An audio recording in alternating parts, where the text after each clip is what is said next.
1 and Pasuk 2, then it's good enough. And what I tell you, 12 copies, yeah. Okay, so we're going through the terms and phrases from Chassidus. So yesterday we were on page 15. We're going through chapter 2, number 2.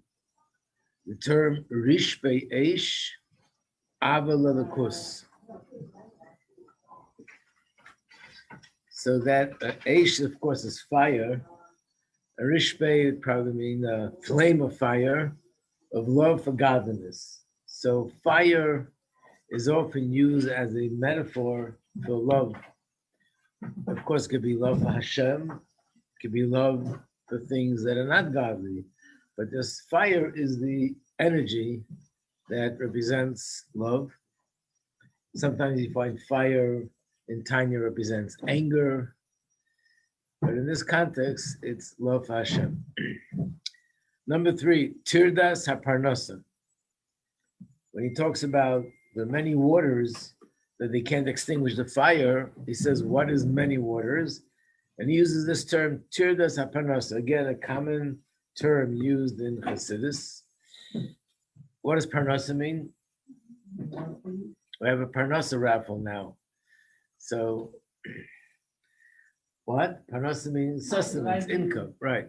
And Tirdas HaParnasa means disturbances that come from the Parnasa. In other words, person's thoughts of what I'm going to do, and should I invest, and should I not invest, a problem with the customer, am I losing money, am I making money, what should I travel, all the thoughts that I don't have to introduce to you because you're living on this planet that disturb a person, and they're on our mind because of Parnasa. That's an example of things that disturb a person and don't let them focus on and develop that love for Hashem, because this sort of occupies their mind, obsesses them. Number 4. Okay, this is something which represents an entire subject, but in context of this mimer, his slapshus and nefesh elokis biha nefesh bahamas. So we know what nefesh elokis is. We know what nefesh bahamas is. What does his slapshus mean? Let me make it easy. What does levush mean? Levush. What? What did you say? I said bring clothes, but You said what? bring clothes to Hashem. Oh, close. I thought you said clothes. Levushim. The 3 levushim. Oh, clothes. Yeah, Garments. I thought that's what you said.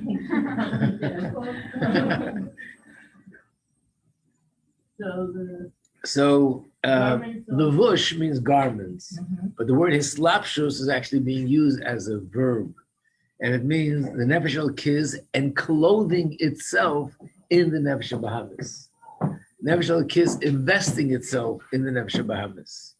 What is referring to is what we learned in the Maimer, and we spoke about this yesterday in the questions, that the only way the nefesh elokis could inspire, the way my godly soul could inspire my animal soul, is if I speak its language.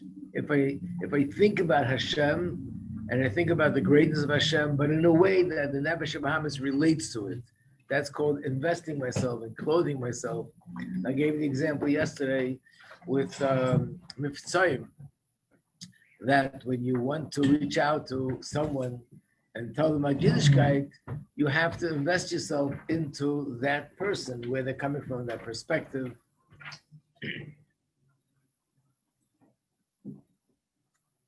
It was a story with the Rebbe Maharash.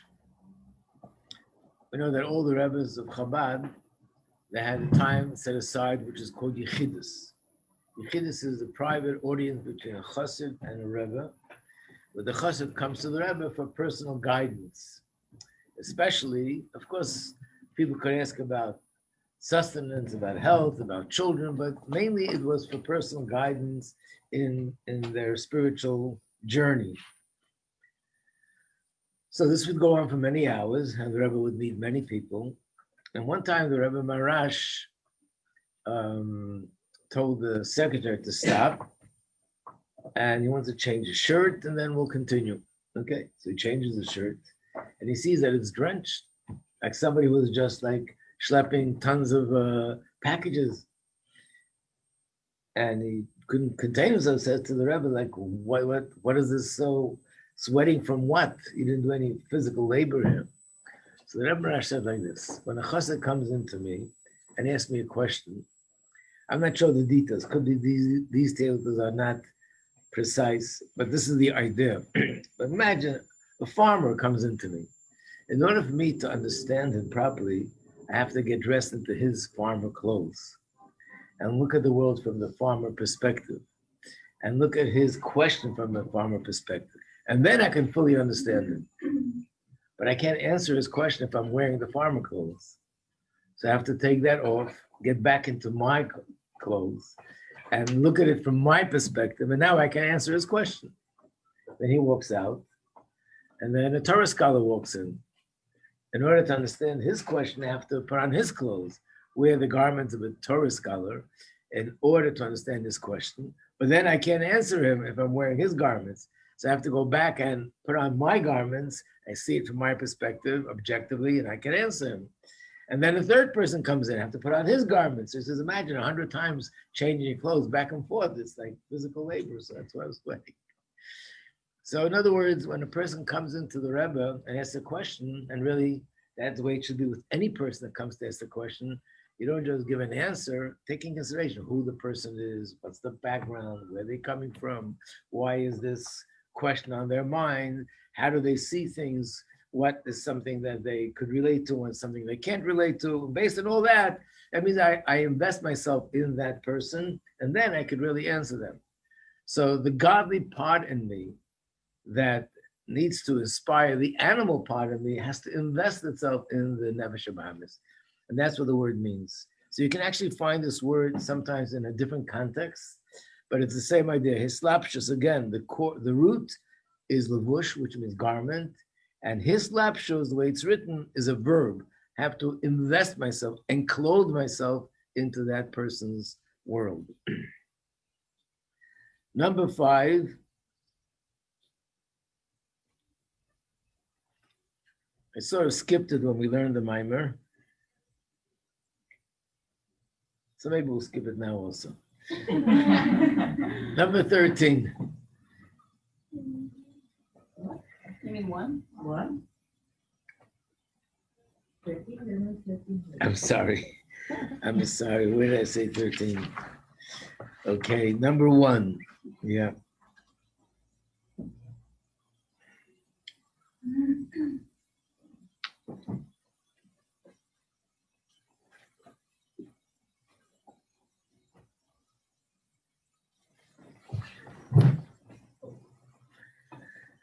The word is shtuz de l'umazeh. What does that mean? What? Like the opposite something. So what's l'umazeh? You're right, the opposite of something.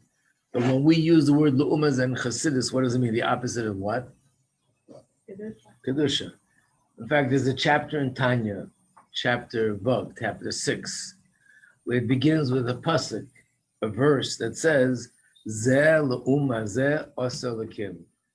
God created the world. This one is the opposite of that one. This one corresponds to the other one, which basically means Hashem created the world of Klippa in a way that it reflects Kedusha. So outwardly, they look similar. And outwardly, it looks like whatever advantage you have in this world, you might have in that world. There's intelligence here, and there's intelligence there. There's joy here, and there's joy there. There's all sorts of benefits you can get by keeping Torah mitzvahs, and there's benefits you can get there. So it looks like it's the same. It means Hashem created the world in a way there should be free choice. So he created the world in a way that Klippa should reflect Kedusha. It's not really the same. It's only a reflection of the real thing, but it looks the same outwardly, and that's where we have to make the right choices. So when we talk about the word shtus, later we'll have the term shtus de Kedusha, but there's also the opposite, and that's called shtus de l'umazeh. So you don't have the full word here, But the word Lu'umazeh has become a way of referring to klipa. It means basically the opposite. What was created to be the opposite to reflect kedusha.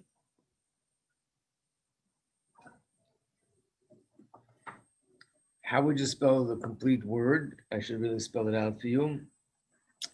It would be spelled in Hebrew, Lamed, Ayin, Vov, Mem, Sof. That's Umas. And the second word is Ze, Zayin, Hey. I have a question. Yeah. So then shtus is, what does it really mean? Just as it on Illogical. Shtus on its own means illogical. But then how do we have shtus in kedusha? Because we learned that there is a realm in Kedusha that transcends logic, that's above logic, that's higher than logic.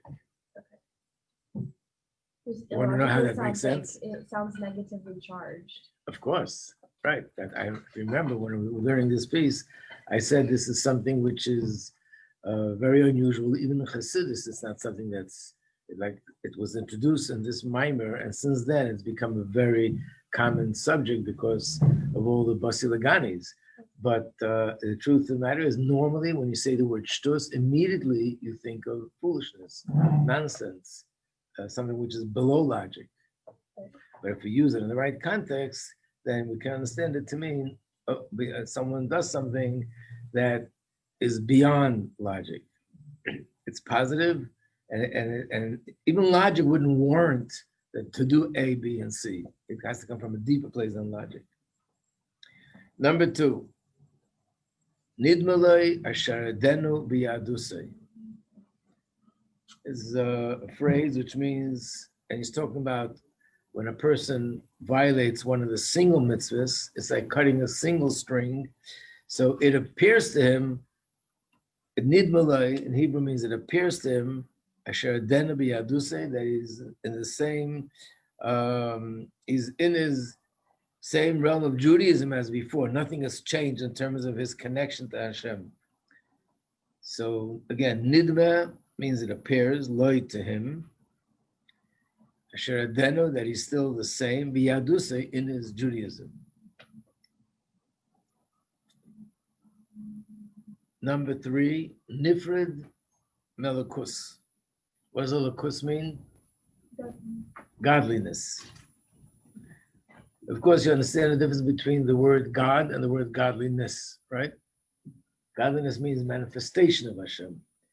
And in Hebrew, it's a lakus. Nifrid means separate, sever the connection from godliness. Number 4, kal shebekalim. Lowest of the lowest. The lowest of the lowest. I know. It does mean that, but how does it, in the words of kal? Kal doesn't mean low. All or every. What? All or every. You're thinking of chaf. And this is a kuf. What? Kal is light. Kal is light. Very good. Getting closer. So then, what does it mean? A person who's light-hearted or light-headed, rather, towards mitzvahs. A person who takes mitzvahs lightly, and therefore is careless, negligent, complacent when it comes to Yiddishkeit. When we say kal shebekalim, means light shebelight, like super light. I don't know if you heard the expression in today's lingo. Yeah, he's Chabad light. I've heard that expression. It takes things lightly. I've also heard half-baked chassid. Half baked barbecue. Yeah, half-baked things can give you a stomachache. Okay.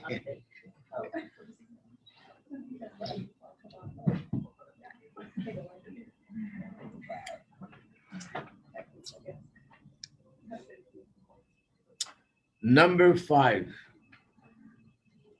This is describing the nefesh elokis, the godly soul. Elokus ve'etzem muhusei.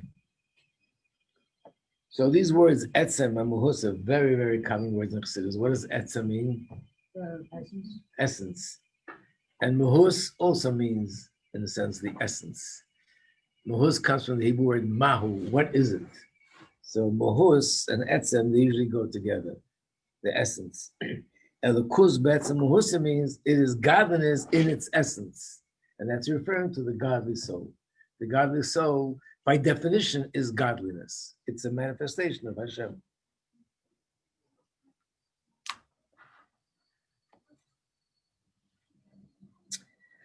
Number 6, he says that the purpose is to make everything in the world kalim lelakus. Vessels for godliness. Number 7, really that's the same as we had in the previous page 15, Yeshus umetzius.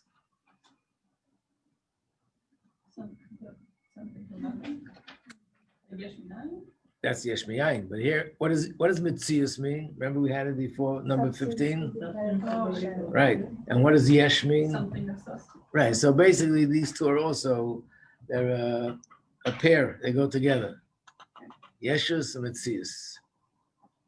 Sometimes you have the word Yesh alone. Sometimes you have the word Metzius alone. Sometimes they come together. I'm sure that we can find a place that explains the precise difference between the words. 8. What? It means a separate, independent substance. Literally, it means yesh means something. Metzius means a substance, but that's the literal translation. But it means it's something and it's a substance independent of Hashem. Some sense of separateness from Hashem.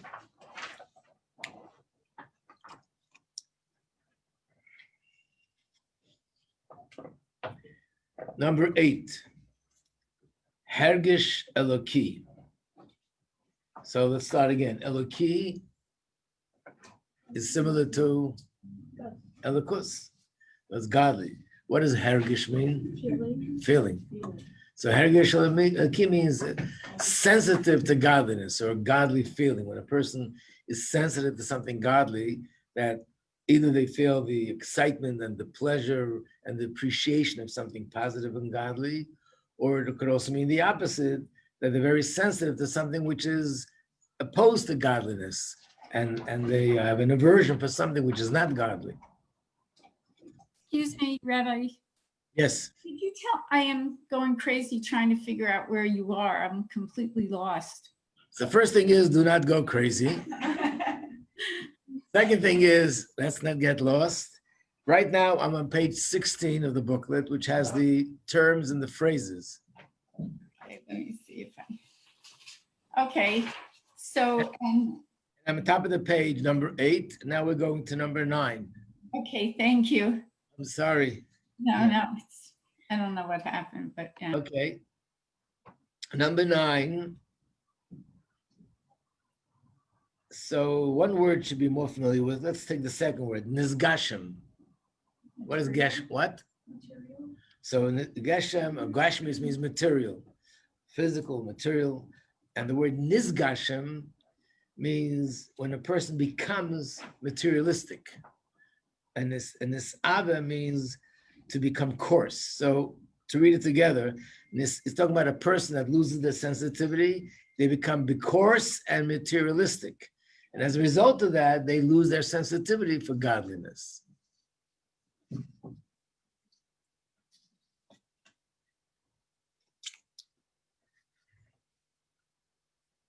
To be materialistic or to be coarse doesn't mean doing something wrong.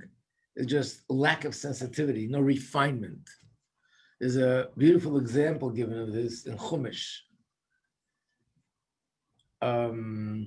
We all know the story of Esav and Yaakov, that they both went to get the bracha from Yitzchak. Now, if you remember the parsha, Rashi says that Esav was actually excelled in a certain mitzvah. Which mitzvah did he excel in? One mitzvah. Honoring his parents. In fact, there's a story in Gemara where one of the sages of the Gemara said that his mother, an elderly person, she was walking in the street, and the snaps on her shoes that she was wearing ripped, and she couldn't use the shoes anymore. He got on the floor, and she put her feet on his hands, and she walked like that till she got home. And then he said, and what I did is insignificant compared to the kibbud Abba Aim, the honor of parents that Esav had to his parents. So Esav was definitely great in honoring parents. But if you look in the Chumash, when he spoke to Yitzchak, and later Yaakov spoke to Yitzchak, Yaakov said, the hands are the hands of Esav, but the voice is the voice of Yaakov. And because the hands were hairy, but the voice was Yaakov's voice. Literally, it means the physical audio, the sound. But Mefarshim explained it's the way he spoke. If you look at Esav's words, he walked in and he said, Yakum Ovi. It's like saying, okay, Pop, stand up. Like very coarse. He didn't do anything wrong. On the contrary, he was excelled in honoring parents, but no refinement. Yaakov, when he spoke, brought Hashem into his words. Hashem, today, helped me accomplish what I needed sooner than usual. In other words, when we talk about something negative, sometimes it's actually doing an avera.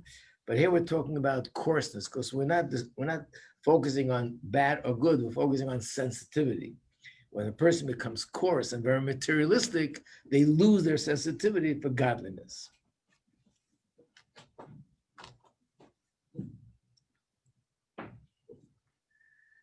Number 10, muhusai. So we just said muhus means the essence. Number 11, karirus. It's really a Hebrew word, but we use it in Chassidus.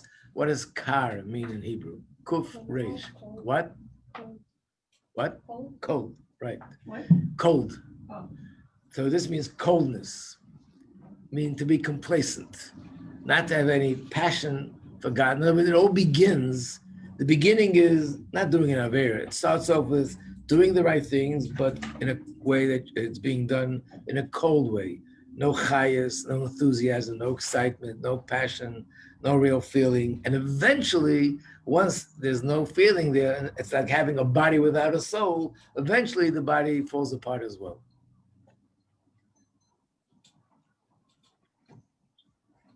Okay, ready for Dalit. So we're still on page 16, and now we're doing Ois Dalit, number 1. Atzmus, the nefesh or the kiss. What does atzmus mean? The essence, like etzem, the essence of the godly soul. Number 2, tzimtzum harishan. These worst symptoms that happen, like when we something. Right. So it's something which we didn't go into in detail, but it means the first tzimtzum in the whole process of creation. So if someone would ask, how many tzimtzums are there? The answer is gazillions, right? Because from one world to the next, there's a tzimtzum. From one spirit to the next, there's a tzimtzum. The whole chain of what we call the shtalshlus, the evolvement from one spiritual level to the next, every change is a process of tzimtzum. That's what change means spiritually. It's not moving in space. It's not geographic. It's moving in level. To move down a level is a tzimtzum. And then there's something which is called tzimtzum harishan, which means the first step of concealment that Hashem did in the process of creation. That's tzimtzum harishan. Number 3, chevel de neshama. Chevel. What does chevel mean?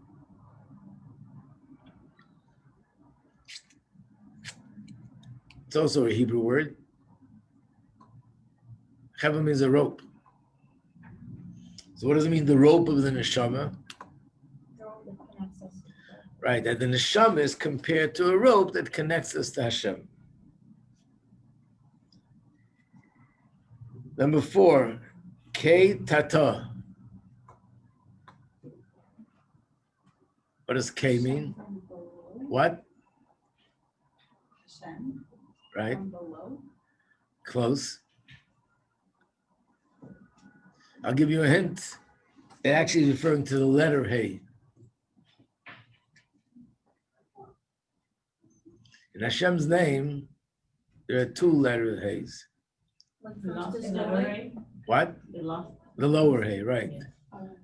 Because tata, you're right, in Aramaic means lower. And Ketata means the lower hay,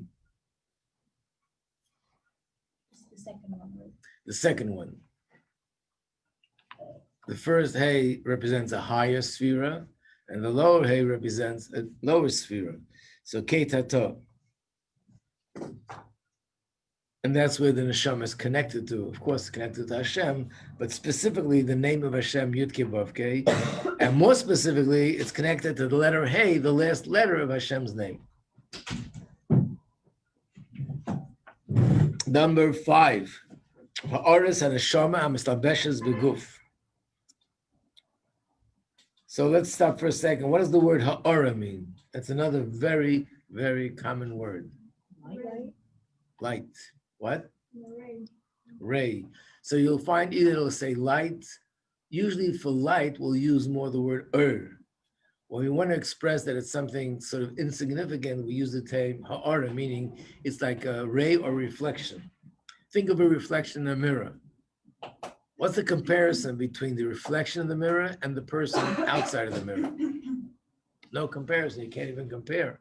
This is just an image, and this is the real thing. So ha'ara means a certain level that comes from godliness that's just a reflection of a higher level. So there's the essence of the soul, and there's the more external part of the soul. The more external part of the soul is called the ha'ara of the neshama, and that's invested in the body.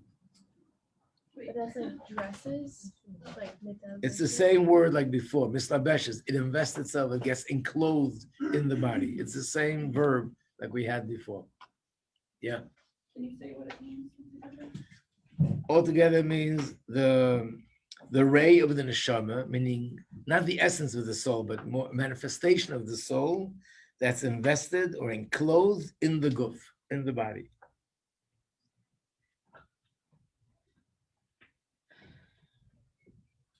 So the point of the mimer was that it's like a rope, and there's two parts. The essence of the soul is connected to the hay up there, and the lower part of the soul is connected to the guf down here. And the lower part of the soul means the part that we're conscious of. The essence is the part that it's there, it's very powerful, it's effective, but we're not conscious of it. Number 6 is etzem neshama, it's the same word, the essence of the soul. Number 7. Malimim umastirim. It's the same as we had before on page 14, number 12. Look at the word, you'll see it's the same root. What does Helen Behester mean? Concealment. Malimim umastirim is the same thing, but in a verb. They conceal and they hide. The mime is referring to the physical body, and the Nefesh Bahamas, they conceal and they hide the light of the godly soul. Number 8, we had a few times already, Ruach Shtus of Sitra Achra. So you know that Sitra Achra is another word for Klippa. How do you spell it in full? In Hebrew it would be Samach Tes Reish Aleph. That's Sitra. And the second word is Achra, Aleph Ches, Reish Aleph. What does it mean? It means literally the other side. It's Aramaic. Sitra is side and Achra is other, like Acher in Hebrew, the other side. So we said before, the opposite side, the other side, and that's Klippa. Why is there ruach though? Because that refers to the word shtus, a spirit of shtus, of nonsense. But it's the shtus of the klipa, not the shtus of the kedusha. And the last one, number 9, on page 17, is where it says that first person loses their sensitivity, and then they keep going, they descend lower and lower. So this is also a term that's found very common in Maimarim and Sichos. I'm not even 100% sure what the root word here is, but the term is midechi el dechi, which means from one descent to a lower descent. It's a slow process, but one descent leads to a lower descent. I think the Alter Rebbe once said, when a person gets lost, How does it happen? I'm on the road, or I'm going through a forest, and now I'm lost. I'm somewhere, I don't know where I am, and how do I get back on the road? How did that happen? It didn't happen that I was standing here, and a second later, I was there. It doesn't happen that way. Obviously, I made a little turn that was the wrong turn. And that little turn was probably just an inch off the right way, then another inch, and then another inch. And eventually I ended up hundreds of inches or hundreds of feet or hundreds of yards, and eventually hundreds of miles. I'm out of the way. Think of a car. You get up on the wrong exit. When you get up on the wrong exit, you just made a small turn that is just a few feet. But you keep going on that road, so you make a few feet further, and eventually you're by the border of Canada. How did I get here? I was going to New Jersey, So you took a wrong turn.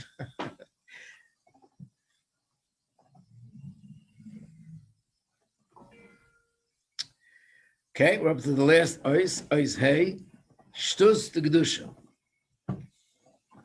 You know what that is? So that's serving Hashem, but in a way that's above or transcends logic. Number two, this is a quote from the Zohar that's found in Tanya and many Maimorim and Chassidus. Or Ein Sof, which means the infinite light of Hashem, Leis Machshava Tfisa Bei Klal. There is no thought that can grasp him at all. To decipher it, Leis is like the Hebrew word lo. There isn't. Machshava means thought. Tfisa means grasp. Bei means him. So there's no thought that could grasp him at all. Klal means what? What is grasp? Grasp. Say it in Russian now. Not fail. Litvos. Grab. Yeah. To have a hold on. In other words, just like physically you hold things in your hand, intellectually, when you understand something fully, that means you have it in your head. Got it? You have it in your head? Got it. Okay. That's grasp.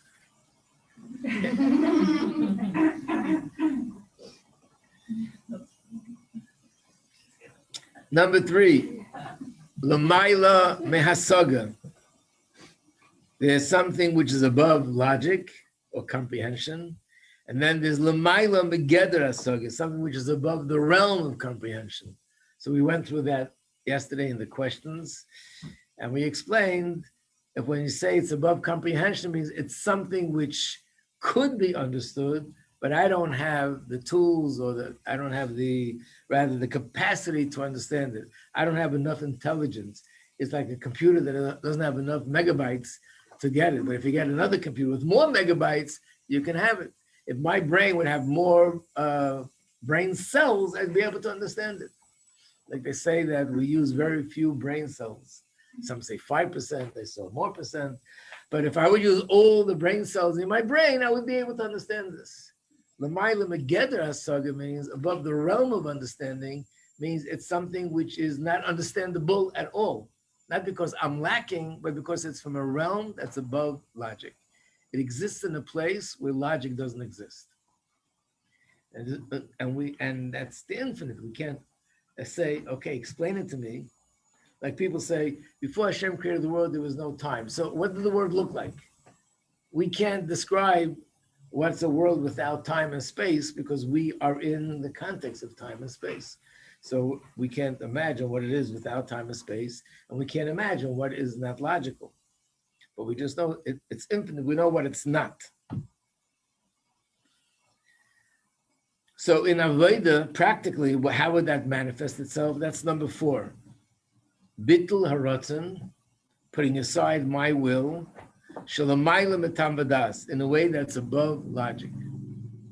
Putting aside what I want because of what Hashem wants, and not because logic dictates that that's what I should do, but it's a devotion, a dedication, a commitment that transcends logic. I'm not even asking any questions. I don't need answers to questions because it's coming from a place that's deeper than logic. If such a place would not exist, a person couldn't be doing this. Everything would have to have some logical explanation. But because there is a place in my soul that's above logic, so there could be such a thing as bittul that's above tam vadas. So when you want to say above seichel, you'll either find a word like above hasaga. Tam vadas is the same thing. Tam means reason and understanding. The same. It's just a different way of saying it. Look at number 7. 7 and 8. What's the difference between number 7 and number 8? I'm on page 17. L'mayla min hadas or l'mata min hadas? What? Right. L'mayla min hadas is above logic. That's shtus of kedusha. L'mata min hadas, below logic. That's shtus of klipa. When I do something which is really nonsense, the wrong values, doing the wrong thing, things that don't make sense. You're losing more than you're gaining.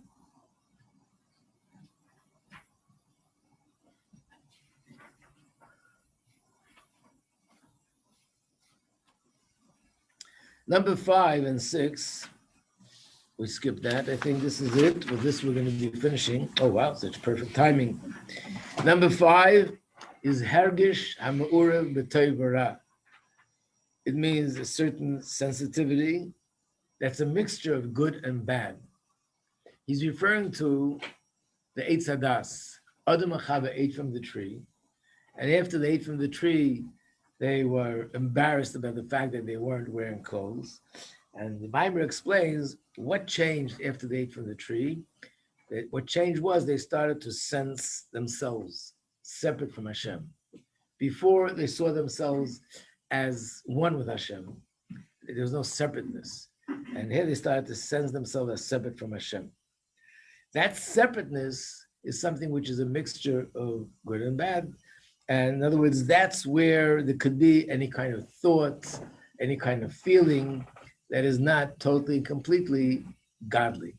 And that's why they started to feel uncomfortable with the fact that they didn't have clothing. Before, everything and every part of their body, they just saw it as something related to Hashem and didn't have any other feeling other than godly.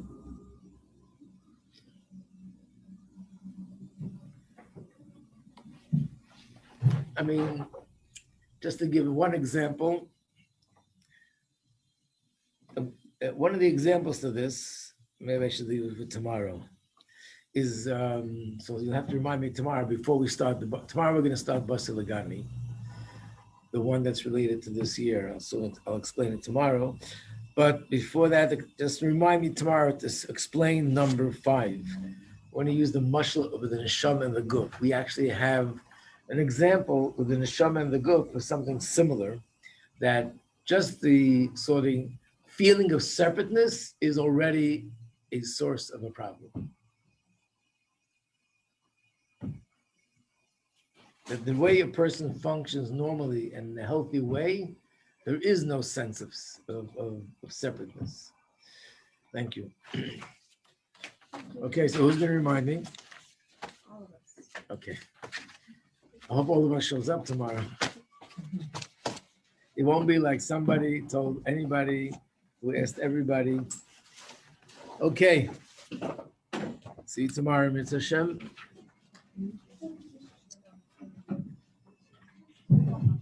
Bye.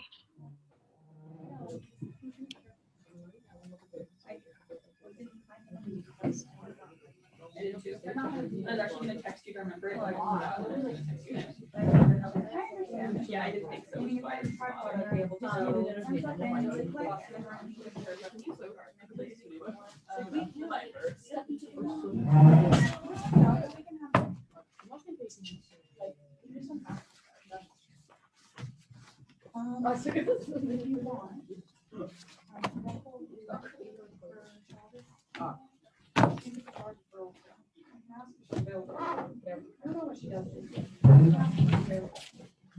Dasha Morgan.